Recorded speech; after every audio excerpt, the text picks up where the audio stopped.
ரொம்ப நாள் ஆச்சே வீடியோ போட்டு, இன்னைக்காவது ஒரு நல்ல வீடியோவா போடுவோம் அப்படின்னு முடிவு பண்ணி தான் இந்த சொரக்காவை வாங்கிட்டு வந்து ஒரு சூப்பரான சொரக்காய் ரோஸ்ட் செய்வோம் அப்படின்னு சொல்லிட்டு சொரக்காயை நல்லா தோலை சீவிட்டு பொடி பொடியாக கட் பண்ணி எடுத்துக்கிட்டேன்.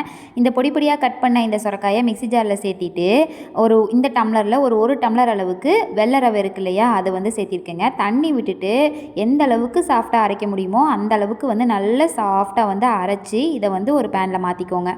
இப்போ இது கூட அந்த டம்ளர் காட்டின இல்லையா, அந்த டம்ளர் அளவுக்கே வந்து கோதுமை மாவு, கொஞ்சம் சீரகம், மிளகு, பச்சை மிளகாய் இல்லை, அதனால் அது வந்து சிகப்பாக மாறினால சிகப்பு மிளகாய் போட்டிருக்கேன், கருவேப்பிலை, அப்புறம் கொஞ்சம் கொத்தமல்லி தழை, உப்பு தேவையான அளவு போட்டு நல்லா கலக்கி 1/2 மணி நேரம் ரெஸ்ட்டில் விட்டுருங்க. ரோஸ்ட் மட்டும் செஞ்சால் போதுமா, அதுக்கு சைட் டிஷ் வேணும் இல்லையா, அதுக்கு வந்து நம்ம ஊர் ஸ்டைலில் ஒரு சிம்பிளான ஒரு கார சட்னி தாங்க ரெடி பண்ணியிருந்தேன். அந்த கார சட்னி ரெசிபி நிறைய வீடியோவில் போட்டிருக்கேன், அதனால் அதை பார்த்து தெரிஞ்சுக்கோங்க. இந்த தோசை செஞ்சதுக்கப்புறம் தான் ரியலைஸ் பண்ணேன், இன்ஸ்டாகிராம்லேயே ஆகட்டும் யூடியூப்லேயே ஆகட்டும், ஒன்ஸ் வந்து ஒரு ரெசிபியை பார்க்குறோம் அப்படின்னா கீழே வந்து கமெண்ட் செக்ஷனில் செஞ்சு பார்த்தவங்களுடைய அறிவுரையை கேட்டுட்டு அதுக்கப்புறமா வந்து அந்த ரெசிபியை செய்யலாமா வேணாமான்னு முடிவு பண்ணுங்கள்.